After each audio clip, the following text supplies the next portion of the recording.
جگر کا خون دے دے کر یہ بوٹے میں نے پالے ہیں۔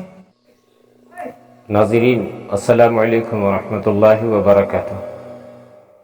قسط نمبر 32 آپ کی سماعتوں کی نظر کی جا رہی ہے۔ بسم اللہ الرحمن الرحیم۔ مؤرخین نے لکھا ہے کہ ایک صبح ابو عبیدہ رضی اللہ عنہ اذان کی آواز پر جاگے اور اٹھے۔ وہ نماز کے لیے اٹھے تھے کہ دربان نے انہیں اطلاع دی کہ حدید بن مومن خزرج اپنے ساتھیوں کے ساتھ آیا ہے۔ ابو عبیدہ رضی اللہ عنہ کو جیسے اپنے کانوں پر شک ہوا ہو، انہیں توقع نہیں تھی کہ حدید اپنی جماعت کے ساتھ اچانک واپس آ جائے گا۔ انہیں کچھ پریشانی سی ہوئی کہ رومیوں کو ان کی اصلیت معلوم ہو گئی ہوگی۔ وہ 2-4 آدمی پکڑے گئے ہوں گے اور باقی بھاگ آئے۔ ابو عبیدہ رضی اللہ عنہ انہیں بلانے کی بجائے دوڑے باہر نکلے۔ دیکھا حدید کے ہونٹوں پر مسکراہٹ تھی اور اس کی جماعت کے تمام مجاہد موجود تھے اور سب کے چہروں پر بشاشت تھی۔ تم سب کیوں آئے ہو؟ ابو عبیدہ نے پوچھا۔ اس لیے کہ 30,000 قبائلیوں کا لشکر چلا گیا ہے، حدید نے مسکراتے ہوئے جواب دیا۔ کہاں؟ جہاں سے وہ آئے تھے، حدید نے جواب دیا۔ کچھ ہماری کامیابی نے ان لوگوں میں بددلی پھیلا دی اور باقی کام ان اطلاعوں خبروں نے کر دیا جو ان لوگوں کو اپنے علاقوں سے پہنچی تھی کہ مسلمان آ گئے ہیں۔ ہم نے افواہیں پھیلائی، جلتی پر تیل ڈالا اور آخر قبائلی رومیوں کا ساتھ چھوڑ کر چلے گئے۔ حدید اور اس کے ساتھیوں نے تفصیلات سنائی کہ قبائلی کس طرح ہرقل سے بدظن ہوئے تھے اور آخر وہ کس طرح ہرقل کا ساتھ چھوڑ کر چلے گئے۔ ابو عبیدہ نے دونوں ہاتھ اٹھا کر اور آسمان کی طرف دیکھتے ہوئے اللہ کا شکر ادا کیا اور بلند آواز سے کہا کہ یہ سب اس اللہ تبارک و تعالی کی رحمت و برکت ہے جس کے نام پر ہم یہاں آئے تھے اور جس کے نام پر ہم نے اپنی جانیں قربان کے لیے وقف کر رکھی ہیں۔ ابو عبیدہ اور یہ سب لوگ نماز پڑھنے کے لیے چلے گئے۔ اس زمانے میں سپہ سالار امامت کے فرائض سر انجام دیا کرتا تھا۔ ابو عبیدہ نے نماز کی امامت کی اور نماز سے فارغ ہوئے تو ابو عبیدہ اٹھے اور سب سے کہا کہ کوئی آدمی ابھی جائے نہیں۔ آج کی صبح ہمارے لیے ایک بہت بڑی خوشخبری لے کر طلوع ہوئی ہے، ابو عبیدہ نے بڑی بلند آواز میں کہا اور ہزارہ مجاہدین جو وہاں موجود تھے سناٹے میں آ گئے۔ ابو عبیدہ نے اعلان کیا، 30,000 عیسائی قبائل کا لشکر رومیوں کا ساتھ چھوڑ کر اپنے علاقوں میں چلا گیا ہے۔ یہ اللہ کی غیبی مدد ہے۔ اللہ نے قرآن کی سورۃ الزمر میں فرمایا ہے کہ جنہوں نے شیطان سے منہ موڑ کر اللہ کی طرف رجوع کیا ان کے لیے خوشخبری ہے۔ اللہ نے اپنے رسول سے اس آیت میں فرمایا کہ میرے ان بندوں کو خوشخبری سنا دے جو میری بات سنتے ہیں اور نیک راستے پر چلتے ہیں، اور اللہ انہی کو صحیح راستہ دکھاتا ہے اور یہی ہے جو عقل و ہوش والے ہیں۔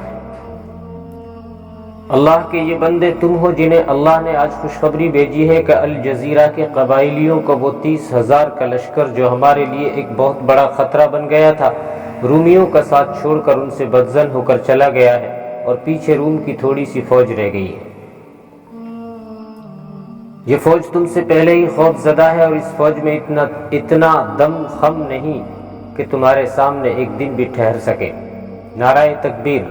کسی نے پھیپھڑوں کا پورا زور لگا کر یہ نعرہ بلند کیا اور حمص کے زمین و آسمان اللہ اکبر کی گونجدار اور گرجدار دھماکے سے لرز اٹھے۔ یہ نعرہ بلند کرنے والے خالد بن ولید تھے جو ابو عبیدہ کی مدد کے لیے قنسرین سے آ کر حمص میں مقیم تھے۔ انہوں نے شہر سے باہر نکل کر لڑنے کا مشورہ دیا تھا جو سپہ سالار ابو عبیدہ نے نہیں مانا تھا۔ اب انہیں شہر سے باہر جا کر کھلے میدان میں رومیوں سے آمنے سامنے کے معرکے کا موقع مل گیا تھا۔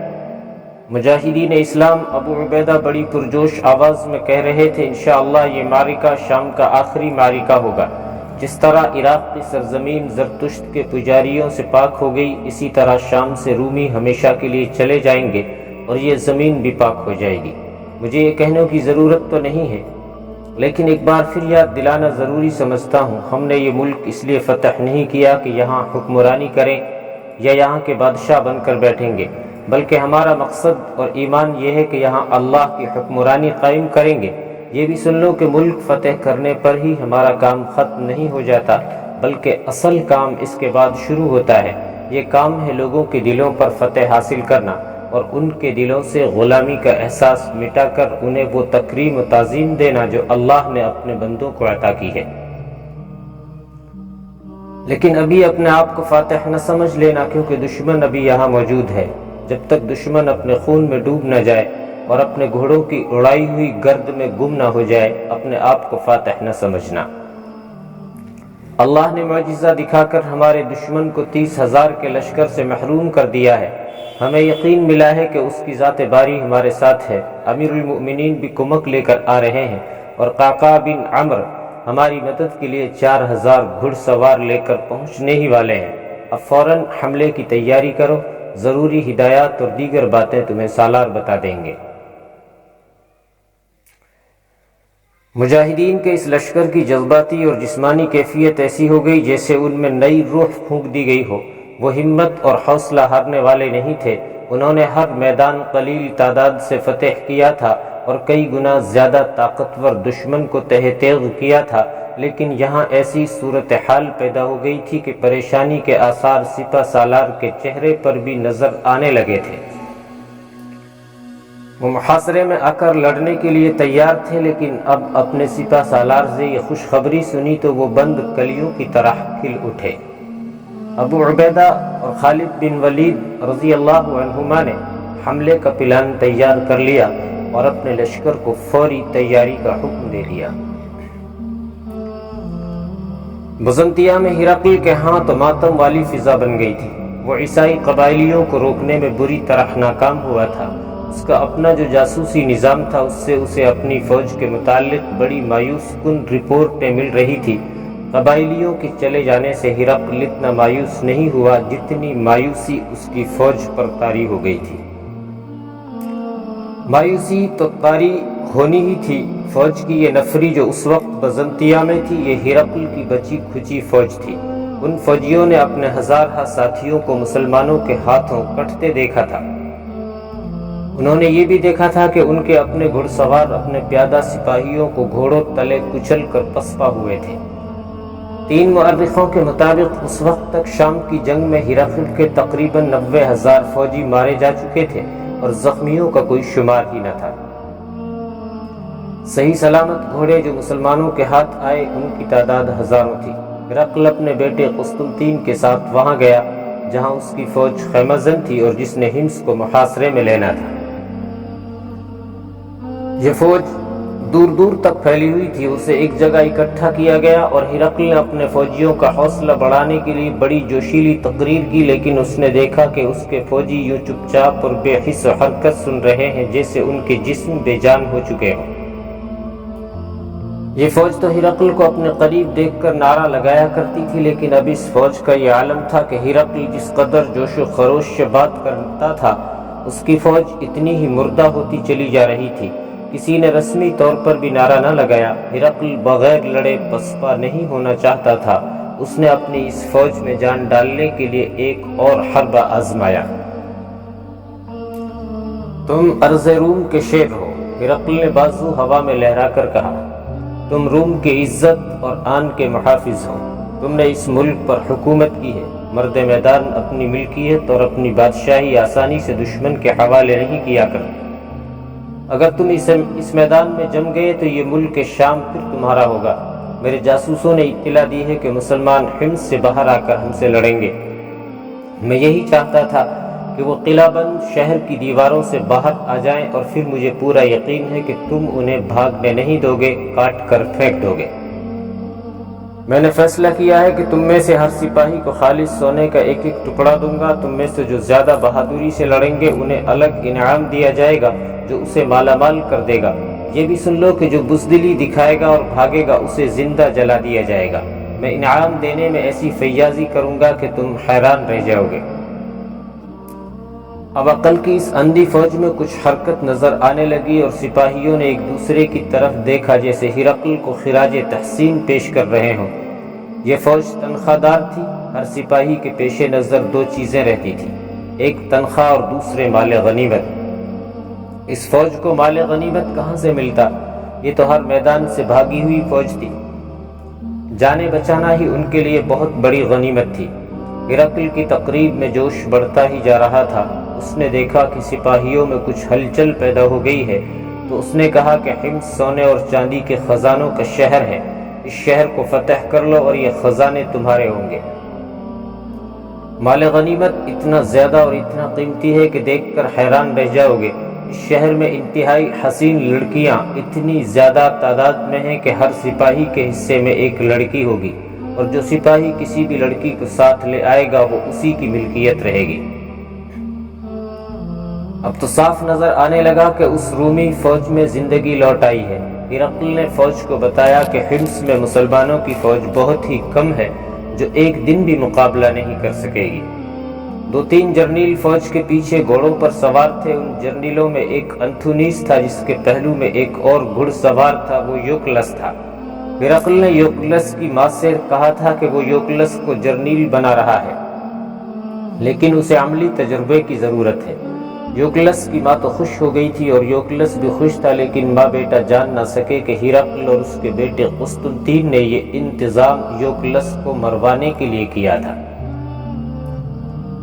اس نے یوکلس کو بہت دن پہلے جرنیل انتھونیس کے حوالے کر کے کہا تھا کہ اسے میدان جنگ میں قیادت کے عملی سبق دینے ہیں۔ یوکلس کو اس طرح مروانے کی سازش سے جرنیل انتھونیس کو بے خبر رکھا گیا تھا۔ اسے ہرقل نے کہا تھا کہ یوکلس کو لڑائی کے دوران اپنے ساتھ ہی نہ رکھے، بلکہ اسے کچھ دیر کے لیے الگ کر کے لڑائی میں سپاہیوں کی طرح شامل ہونے دے۔ یوکلس کو قتل کرنے کا کام 2 عہدیداروں کو سونپا گیا تھا۔ انہیں ہرقل نے بتایا تھا کہ وہ یوکلس پر نظر رکھیں اور جب گھمسان کی لڑائی میں ذرا الگ ہو جائے تو اسے قتل کر دیں، اور پھر مشہور کیا جائے گا کہ یوکلس لڑتے ہوئے مارا گیا ہے۔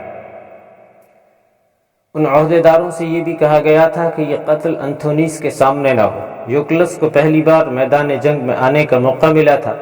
وہ ماہر تیغزن اور برچی باز تھا۔ بازو تو اس کا ایک ہی تھا، لیکن اسی ہاتھ سے وہ تیغزنی اور برچی بازی کے ایسے کمالات دکھاتا تھا کہ دیکھنے والے حیران رہ جاتے تھے۔ وہ بہت ہی خوش تھا کہ اسے لڑنے کا موقع دیا گیا ہے۔ ہرقل کا لیکچر ختم ہو گیا تھا اور فوج ابھی وہیں کھڑی تھی۔ ہرقل گھوڑے پر سوار اپنی فوج کا معائنہ کرنے کو چلا۔ اس کے ساتھ قسطنطین گھوڑے پر سوار تھا۔ اب تو اس یوکلس کو زندہ رہنے کا حق ملنا ہی نہیں چاہیے، قسطنطین نے ہرقل سے کہا۔ کہ آپ نے اس کے جرم کی سنگینی کا ابھی تک اندازہ نہیں کیا۔ ان قبائلیوں کو یہاں سے بھگانے میں یوکلس کا بھی اچھا خاصا ہاتھ ہے۔ انہیں میرے خلاف اتنا زیادہ بھڑکا دیا تھا کہ مجھے یہ خطرہ نظر آنے لگا تھا کہ لڑائی کے دوران یہ قبائلی میرا حکم مانیں گے ہی نہیں۔ میں نے اب فیصلہ بدل تو نہیں دیا؟ ہرقل نے کہا، میں اسے زندہ رہنے کے حق سے محروم کر چکا ہوں۔ تم اب یہ سوچو کہ مسلمانوں نے حملہ کر دیا تو تم اس فوج کو کس طرح لڑاؤ گے؟ قسطنطین نے باپ کو یقین دلایا کہ وہ اس فوج کو بڑے کارگر طریقے سے لڑائے گا اور اپنی جان بھی لڑا دے گا۔ یہ دونوں باتیں کرتے کرتے یوکلس اور انتھونیس تک جا پہنچے اور گھوڑے روک لیے۔ ہرقل نے یوکلس کی پیٹھ تھپکی اور بڑے پیار سے اس کی حوصلہ افزائی کی اور کہا کہ اس لڑائی کے بعد تم جرنیل ہوگے۔ امیر المؤمنین حضرت عمر رضی اللہ عنہ نے سعد بن ابی وقاص کو عراق پیغام بھیجا تھا کہ قعقاع بن عمرو کو 4000 سوار دے کر فوراً حمص روانہ کر دیا جائے اور وہ کم از کم پڑاؤ کر کے وہاں پہنچے۔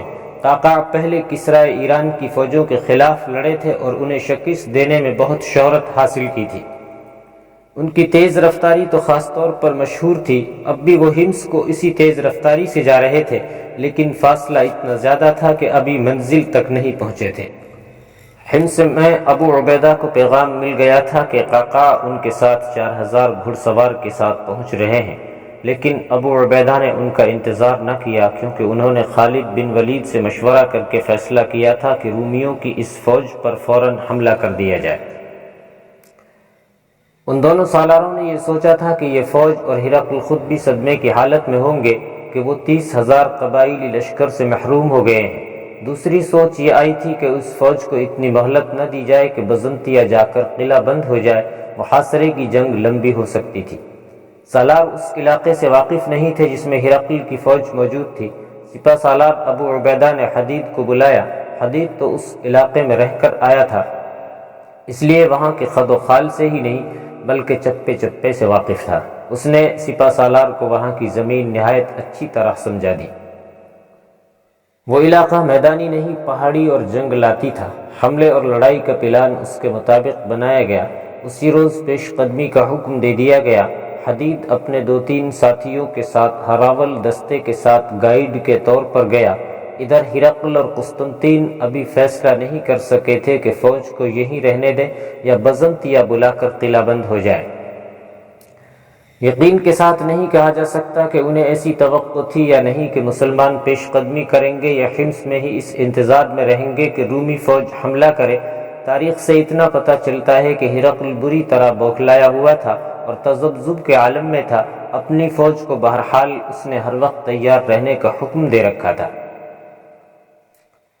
ابو عبیدہ چاہتے تو یہ تھے کہ اچانک رومیوں پر جا پڑے، لیکن ایسی توقع نہیں رکھی جا سکتی تھی کہ وہ رومیوں کو بے خبری میں جا لیں گے، کیونکہ ہرقل کے مخبر اور جاسوس حمص میں بھی موجود تھے اور ان کا باہر کے علاقے میں بھی موجود ہونا یقینی تھا۔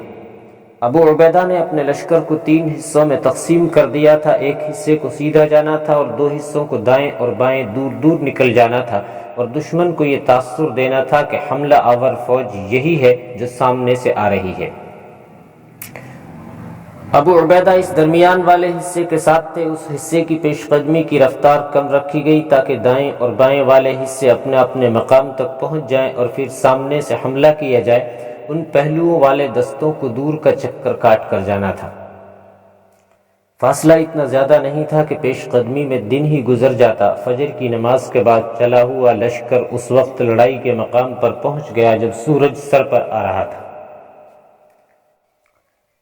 جو ہی ابو عبیدہ کے دستے پہاڑیوں سے نکل کر اس کشادہ میدان میں پہنچے جہاں رومی فوج تھی، تو انہوں نے دشمن کو لڑائی کی ترتیب میں تیار پایا۔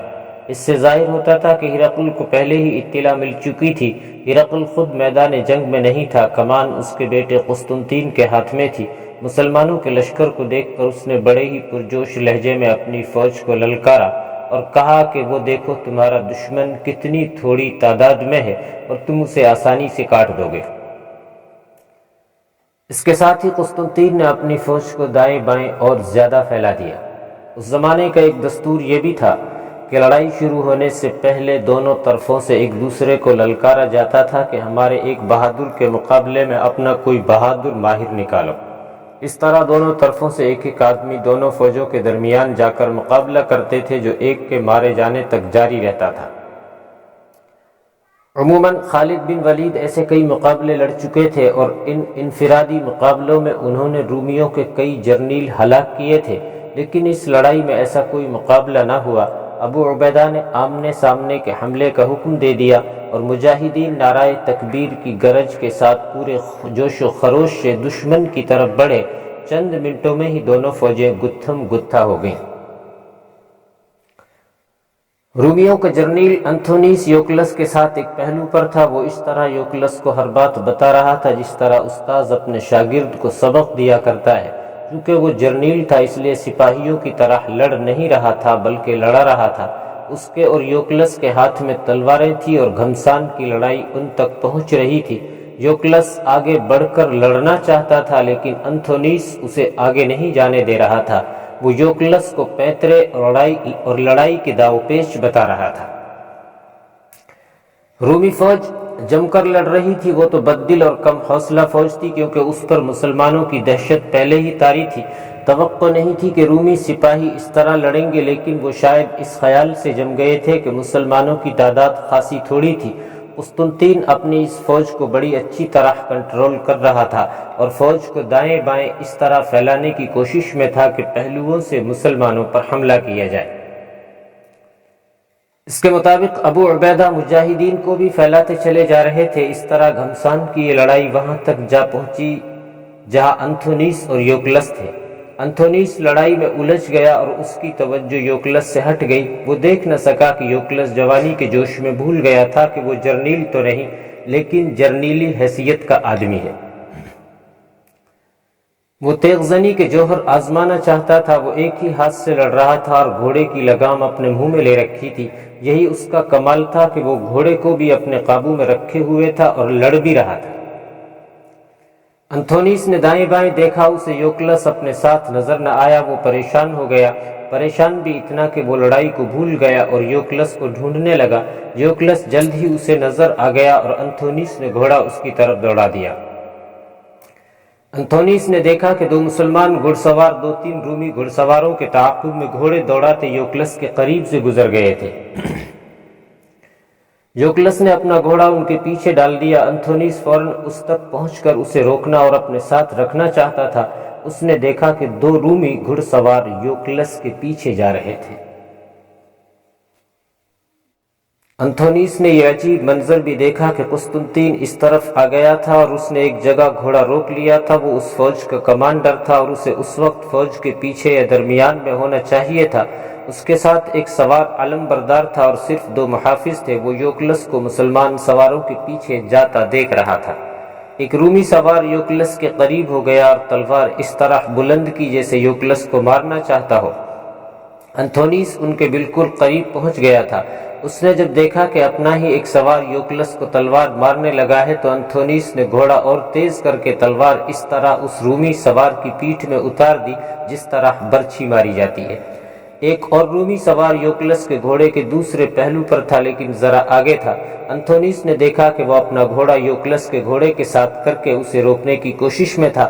صاف پتہ چلتا تھا کہ وہ یوکلس کو مارنے